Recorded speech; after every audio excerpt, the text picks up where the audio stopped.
네, 이산가족 상봉이 진행이 되는 와중에 북한의 단속정이 서해 NLL을 침범했습니다. 한때 서해에 군사적인 긴장감이 조성되기도 했는데요. 이게 의도적으로 침범을 한 것인지 북한의 속내 과연 무엇인지 분석해 보도록 하겠습니다. 또 한편 제20차 이산가족 상봉 마무리가 드디어 됐습니다. 앞으로의 남북관계까지 전망해 보도록 할 텐데요. 오늘 고려대 북한학과의 유호열 교수 그리고 동국대 북한학과의 김용현 교수 두 분 모시고 이야기 짚어보겠습니다. 안녕하세요. 네, 안녕하십니까. 네, 어서 오세요. 우선 저희가 사실 북한의 도발 경우의 수에 대해서 예의주시하고 있었긴 합니다. 지난 24일, 그러니까 이게 이산가족 상봉이 진행되는 와중인데요. 북한의 단속정이 서해 NLL 침범했습니다. 바로 우리가 이제 대응을 하고 퇴각을 하긴 했지만은 이게 어떤 의도적인 침범이라고 보시는지 어떻습니까? 글쎄요, 지금 사건 자체를 가지고 의도성 있는 그런 도발인가는 좀 판단하기가 좀 이르고요.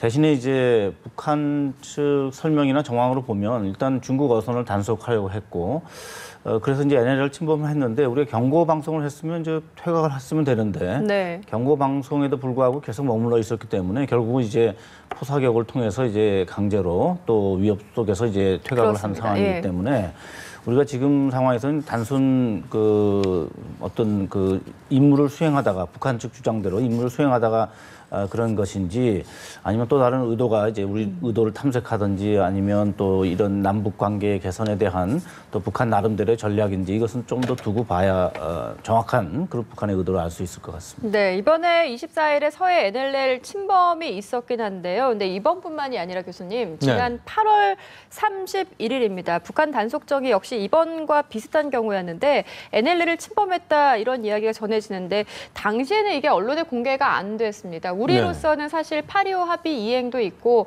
이후에 남북관계를 조금 유화적으로 몰고 가기 위해서 이걸 공개하지 않았다 이런 입장인 것 같은데요. 잘 대처를 했다고 보시는지요? 어떻습니까? 제가 볼 때는 뭐 그 부분은 잘 대처를 했다고 봅니다. 네. 8.25 합의 6일 만에 이제 그런 북한 단속정의 NLL 침범 사례가 나왔는데 두 가지 측면을 봐야 될 것 같습니다. 하나는 물론 이제 국민의 알 권리라고 하는 차원에서 그러한 사태에 대해서 그 국방당국이 알리는 것은 대단히 중요하다고 보고 그렇습니다만 또 하나는 아주 시급하거나 아주 위급한 상황이거나 또는 특별한 어떤 군사적인 그런 충돌이 발생했거나 이랬을 때는 당연히 알려야 되겠지만 NLL 침범이 이제 북한에 의해서 사실 이제 간헐적으로 또는 NLL이 줄이 딱 그어져 있는 그런 육상에서 선이 아니기 때문에 약간씩 이제 그런 북한의 단속정이 좀 넘어오는 경우들도 과거에도 있었고 현재도 뭐 가끔들 있는데요. 이런 상황들을 전부 우리가 다 공개를 하고 또 그것을 갖고 북측에 항의하고 뭐 이런 부분들은 물론 우리가 해야 되겠지만 그러나 좀 더 남관계의 여러 가지 상황들을 고려하는 이런 차원에서 봤을 때는 단순 침범 사례 같은 경우는 그것을 갖고 우리가 물론 북한에 항의하는 부분은 분명히 있지만 그러나 그것이 이제 언론에 공개된다 할지 이걸 통해서 분위기를 또 썰렁하게 하는 이런 상황까지는 뭐 안 가도 되지 않겠느냐. 네, 그러니까 전체적으로 봤을 때 그렇습니다. 어쨌든 뭐 북측의 행위에 대해서 우리가 분명한 그런 항의를 해야 되지만 그러나 전체적인 상황도 고려하는 그런 유연성도 필요하다고 봅니다. 여러 가지 상황을 고려해서 이제 융통성을 발휘해서 우리가 대처를 잘 했다 보시는 건데 궁금한 게 이제 8.25 합의는 남과 북이 같이 한 거거든요. 근데 우리 대처는 그렇다 치고 북한에서는 왜 이 8.25 합의 해놓고 NLL 침범하는 6일 만에 말씀하신 것처럼 왜 그런 행동을 했을까요? 그것은 이제 북한이 남관계를 대화로 북한이 끌고 가는 부분은 분명히 또 북한이 그 흐름을 만들어 가지만 그러나 NLL 문제랄지 군사적인 갈등 상황 이 부분에 있어서는 북한이 양보하지 않는다. 이것을 강하게 국제사회 또 우리 남측의 자신들의 어떤 입장들을 좀 알리는 이런 차원에서의 행동이다 이렇게 볼 수도 있습니다. 다시 말씀드리면 북한이 남관계를 북한이 자신들이 대화를 주도하겠다 이렇게 이야기를 하면서도 그러면서도 또 한편으로 이제 군사적인 부분에 있어서 분명한 또 자신들의 입장을 또 행동으로 보이는 이걸 통해서 한편으로는 온건 그러면서도 강경한 군사적인 부분에 있어서 입장들을 견지하는 그것이 또 내부 결속을 꾀하는 측면에서도 작용하는 그것이 이제 북한의 전술이다 이렇게 네, 평가할 수 있습니다. 전형적인 북한의 전술이라고 볼 수 있겠습니다. 그렇습니다. 북한의 대남기구인 조평통이 그 이번 사건에 대해서 NLL 침범 이거에 대해서 이제 우리 군에서 군사적으로 도발을 했다 이렇게 강하게 비난을 하면서 이렇게 되면은 남북 관계가 8.25 합의 이전으로 돌아갈 수 있다 이렇게 경고를 했거든요. 근데 궁금한 게 이번에 보통 이제 대변인 담화나 성명을 통해서 입장 발표를 일방적으로 하는 형식이 되는데 이번에는 그렇지가 않았어요. 약간 변화가 있었습니다. 대담 형식, 그러니까 기자와 문답 형식으로 이런 내용을 입장 발표를 했더라고요. 그 형식에 대해서 의미를 저희가 좀 둘 필요가 있습니까? 물론 이제 형식에도 의미가 있다고 봅니다. 실제로 이제 조평통에서 발표한다든지 또는 이것을 뭐 국방위 차원에서 한다든지 또는 뭐 군 차원에서 최고사령부든지 이렇게 발표하는 경우 다 아마 북한의 입장이라든지 또 대응 수위를 우리가 판단할 수 있는 그런 이제 근거가 되는데요. 실제로 그런 발표 주체뿐만 아니라 사실 더 중요한 것은 그 이제 문맥을 들여다보면 이 자체를 가지고 북한이 그 NLL을 무력화하려고 하는 의도 속에서 이루어졌다라기보다는 자기네들이 어떤 변명을 하면서 이러한 그 우발적인 상황에 대해서는 자기들이 정상적인 업무를 수행하는 과정에서 남쪽에서 이제 그 자기네들에게 그 위협을 했다 이렇게 얘기하면서 앞으로 일어날 일에 대한 얘기를 하는 걸 보면 지금 상황 자체를 상황 악화를 위한 그런 그 수단으로 삼으려고 하는 그런 단계는 지금은 아니지 않는가 일단 그렇게 보고 있습니다. 네, 그러면 일단 북한에서 비난하는 그 수위가 강하지 않다 말씀이시죠? 그렇습니다. 일단 자기네들의 입장을 표명하고 또 우리가 거기에 대해서 경고 사격을 했기 때문에 네. 여기에 대해서 이제 자기네들 반발 또 자기네들의 어떤 의견을 뭐 어떻게 보면 표출하는 그런 예. 수준이 아닌가 지금 단계에서는 그렇습니다. 네, 수위 조절을 하고 있는데 하지만 북한이 어려운 게 교수님 말씀하셨지만 화전 양면술 너무 전통적인 방법이긴 합니다. NLL을 침범했긴 했지만 수위, 그러니까 비난의 수위를 좀 조절을 하면서 남북 관계 개선 그래도 우리는 원한다라는 입장을 견지를 하고 있거든요. 네. 근데 역시나 이제 과거 전례를 봐서도 그렇지만 우리가 안심할 수가 없는 게 꼭 어떤 도발이라는 게 핵실험이나 장거리 로켓 이런 것만이 아니라 국지 도발 같은 거는 이런 식으로 하면 언제든지 또 할 수 있는 거 아니겠습니까? 그렇습니다. 사실 이제 북한의 국지적인 무력 시위 네. 여기에 대한 대비는 우리 국방당국이 철저하게 해야 된다. 그 부분은 분명한 사실입니다.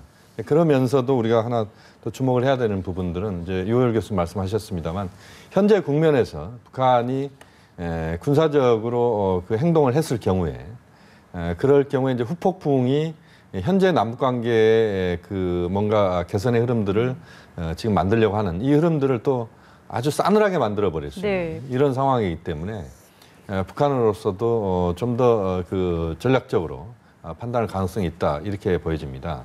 그래서 지금 상황에서는 북한이 그런 무력 시위의 그런 그 구체적인 행동으로 나선다 이렇게 보기보다는 네. 말로서는 또는 뭐 그런 간접적인 그런 자신들의 어떤 존재감들을 계속 부각시키는 그런 행동을 하면서도 그 남관계에서 현재 어떤 대화 분위기랄지 이런 그 흐름들을 북측이 끌고 가겠다, 북측이 끌고 간다, 김정은 제1위원장이 끌고 간다는 그런 쪽으로 흐름들을 좀 네. 만들려고 하는 그렇게 본다면 지금 상황에서는 북한의 행동, 군사적 행동보다는 우선은 대화 쪽에 방점이 있다 이렇게 볼 수 있겠습니다. 일단 북한 입장에서도 보여주기 위한 도발의 전략도 네네. 일부분 있는 것 같습니다.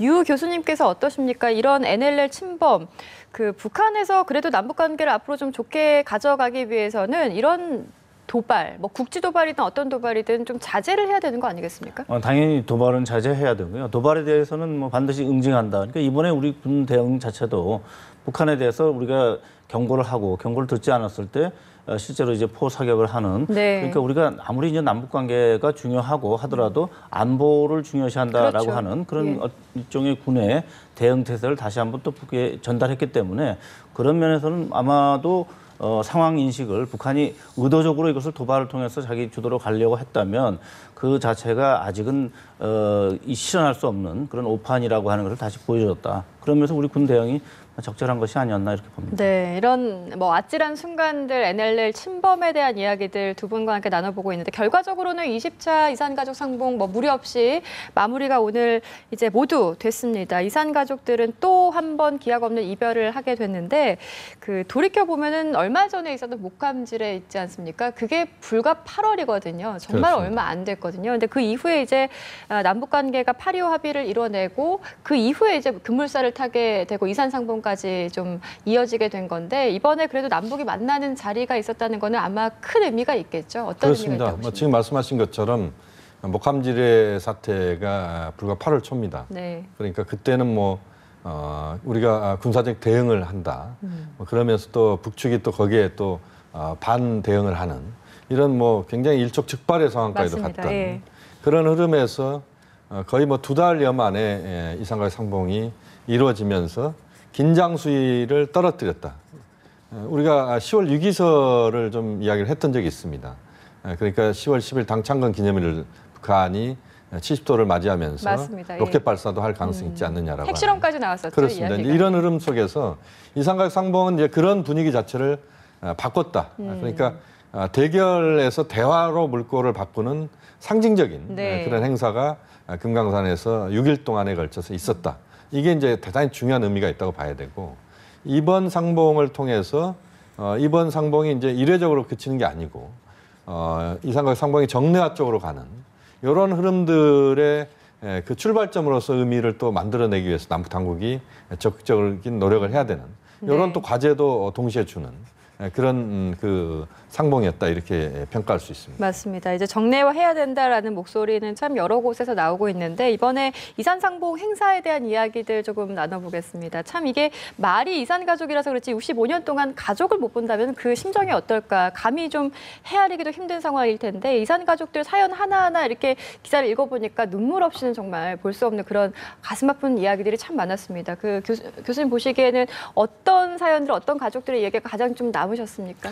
저는 아무래도 부모 자식 간의 그 만남 이것이 네. 가장 그 감동도 크고 또 사연도 정말 그 기막힌 사연이지 않습니까? 예, 그리고 맞습니다. 천륜이라고 하는 예. 것을 우리가 그 실감하는 그런 장면이고 그런 면에서 이제 부모 자식이 만날 수 있는 그 기회가 앞으로 그렇게 오래 갈 수는 없겠다. 그러면서 좀 안타까운 측면이 있고요. 또 하나는 이미 이제 부모 자식에서 형제 또 거기에 이제 조카 이렇게 밑으로 내려가면 그 이산가족 상봉의 의미라든지 감동이라든지 감정이라든지 이런 부분들이 뭐 어떻게 보면 좀 아쉽지만은 좀 퇴색하는 약화되는 그런 측면이 있기 때문에 우리가 이왕 이산가족 상봉을 실현하는 것이 남북관계 개선을 위해서 좋은 일종의 그 징검다리 역할을 네. 한다면 서두를 필요가 있다. 더 이상 이것을 늦추어서는 남북 관계를 위해서도 이 이산가족 상봉이 기여할 수 있는 부분이 제한되지 않을까. 맞습니다. 예. 그런 면에서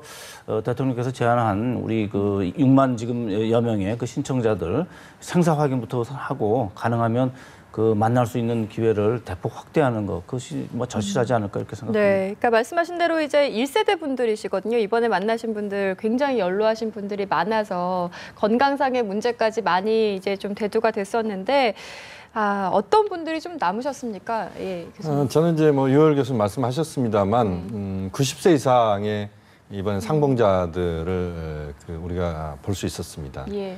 그분들의 구구한 그 사연들은 방송을 통해서나 신문을 통해서 우리가 많이 봤습니다만 역시 이제 그 그러니까 연로한 분들 이분들의 상봉을 보면서 이산가족 상봉이 최대한 빨리 정례화 그리고 다양한 방식의 상봉이 이루어져야 된다. 이게 거의 이번에 거의 확증이 됐다 이렇게 봐야 됩니다.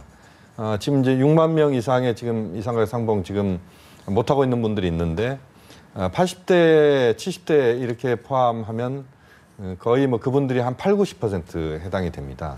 그렇게 보면 빠른 시간 내에 상봉 정례화를 이루는 게 급선무다. 네. 이것이 남관계를 풀어가는 출발점이자 또 그 남관계에 있어서 가장 신뢰를 쌓을 수 있는 출발점이다. 이런 점에서 남북 당국이 여기에 모든 역량을 집중해야 된다고 봅니다. 그러니까 신청하신 이산 가족들이 지금 한 6만 명 그렇습니다. 정도 계신데 이번에 만난 분들 다 하더라도 그게 몇 명입니까? 그러면 실제로 예. 우리가 신청한 분이 지금 6만 6천 명 남아 계신데요. 그렇다고 사실 이제 하더라고요. 그 중에는 이제 북쪽에서 신청하는 분은 포함이 되지 않는 거고 이 6만 6천 명 신청하신 분의 가족까지 생각하면 사실은 그 숫자가 적은 숫자는 아닌데요. 그러나 역시 중요한 것은 이 신청한 그 당사자들이 매우 이제 80대 이상 되지 않습니까? 맞습니다. 그러니까 예. 그런 면에서는 좀 서둘러 필요가 있다 이렇게 봅니다. 네, 그러니까 시간이 없는 거거든요, 그렇습니다. 사실. 예. 하루하루가 참 소중한 시간인데 이게 60여 년, 65년 정도를 못 만나고 있다가 지금 한 6일 동안 아까 하셨는데 총 만나는 시간 하면 12시간 정도거든요. 한 2시간 만났다가 또 잠깐 쉬었다가 이렇게 12시간 정도 만나는데 이게 어떻게 보면 상봉이라고 하기에는 너무 이제 잠깐 만나는 거. 그러니까 뭐 면회 면회 같은 거 느낌이 그런 너무 느낌이죠. 강했어요. 이거 조금 더 개선해야 되는 좀 정리한 말씀까지 하셨는데 어떤 문제부터 좀 풀어나가야 되겠습니까? 글쎄 역시 이제 가장 중요한 것은 이번에도 보듯이 북한 쪽에서는 이 이산가족 상봉을 상당히 그 체제를 위협하는 그런 그 사건으로 이렇게 보는 것 같아요. 그러니까 이제 여러 가지 체제 선전도 하고 또 이 남쪽의 가족들로부터 어떤 전해질 얘기에 대해서 상당히 그 신경을 쓰는데 사실은 이산가족 상봉의 전체 내용을 보면 사실 가족들이 만나서 그런 이념이라든지 체제라든지 이런 부분에 대해서까지 우려할 그런 상황은 아니니까 가족들이 만나면 최소한 뭐 금강산 지역에서 만나니까 네. 같이 모여서 진짜 밤을 같이 새울 수 있는 그런 정도는 좀 허용해도 뭐 북쪽에서 그렇게 우려할 만하지 않지 않겠는가. 네. 그런 면을 좀 우리가 집중적으로 좀 설득해서 2시간 만나고 또 그렇죠. 연로하신 분들이 다시 또 돌아갔다 다시 또 네. 오시고 그 계단 높은 데 올라가시는 거 보면 정말 안쓰럽지 않습니까? 예. 그래서 이런 부분에 대해서는 이제 북쪽도 좀 통 크게 이왕 이산가족 연로한 분들 만나실 때 좀 가족들이 같이 만나서 지낼 수 있는 짧은 기간이지만 그런 기회가 좀 마련되었으면 좋겠다. 네, 그러니까 이번 만남을 두고 잔인한 만남이다 이렇게 표현하시는 분들도 참 많습니다. 이 짧은 시간 동안 같이 하고 나서 후유증이 더 크다 이런 말씀도 많이 하시는데 여야가 이제 우리 정치권에서도 유일하게 좀 한 목소리 내고 있는 몇 안 되는 사안 중에 하나인데 이 정례화 문제 다행인지 모르겠습니다만 북한에서도 적십자 중앙위원회 위원장 입에서 나온 얘기인데 그러니까 정례화 문제 이야기하는 것 같아요. 그러니까 상시로 좀 편지를 주고받거나 접촉을 할 수 있는 좀 문제를 협의할 여지가 있다 이런 얘기를 했나 봐요. 예. 네. 어떤 문제부터 좀 풀어야 되겠습니까? 그러니까 어제 이충복 위원장이 이 만찬 이후에 네. 우리 기자들과의 그런 대화 속에서 그런 이야기가 나왔습니다. 이게 이제 북한 당국의 공식적 입장이다 이렇게까지 아직 보기는 좀 우리가 좀 더 지켜봐야 될 부분인 네. 것 같고요. 역시 이제 중요한 건 그런 겁니다. 지금 이제 그 이산가족 상봉 문제를 풀어가는 데 있어서 아까 유월 교수님도 말씀하셨고 뭐 같은 누구나 동의하는 부분입니다만 시간이 없다는 겁니다. 시간이 없다는 것을 해결해야 되기 때문에 그렇게 하기 위해서는 서신 교환도 그렇고 그 생사 확인도 그렇고 또 다른 차원에서 예를 들면 화상 상봉도 과거에 한번 했었거든요. 네. 그래서 화상 상봉도 연로한 분들이 금강산까지 가기 어렵기 때문에 화상 상봉도 적극적으로 우리가 다시 또 그렇습니다. 도입할 필요가 예. 있겠고요. 또 이산가족 상봉 면회소가 금강산에 있기 때문에 서울에서 가려면 거의 하루를 다 잡습니다. 또 연로한 분들이 움직이는 것도 한계가 있기 그렇죠. 때문에 그래서 개성공단이나 우리 한반도의 서부 지역에 지금 휴전선 서부 지역에 또 다른 상설 면회소가 건설된다 할지 이런 걸 통해서 빠른 시간 내에 많은 분들이 만나고 또 하나 중요한 부분은 이번에 한 번 만난 분들이 후유증이라고 하는 것은 또 상상을 초월하는 부분입니다. 우울증에 걸린 분들도 계시고 또 거의 그 착시 현상이나 또 네. 환청까지도 느낄 실제로 정도로. 많다고 하더라고요. 그렇습니다. 예. 왜냐하면 한 10시간 정도 만나는 것으로 끝나버리기 때문에 이후에 이분들이 어떤 식으로든 다시 만나거나 또 그 만남의 그 과정들을 계속 이어갈 수 있는 그런 후속 프로그램들이 만들어져야 된다. 이런 점들이 앞으로 충분히 네. 좀 개선이 요구되는 부분입니다. 예, 이산가족 상봉 행사가 어쨌든 남북관계에 좀 전환점이 된 것은 분명해 보입니다.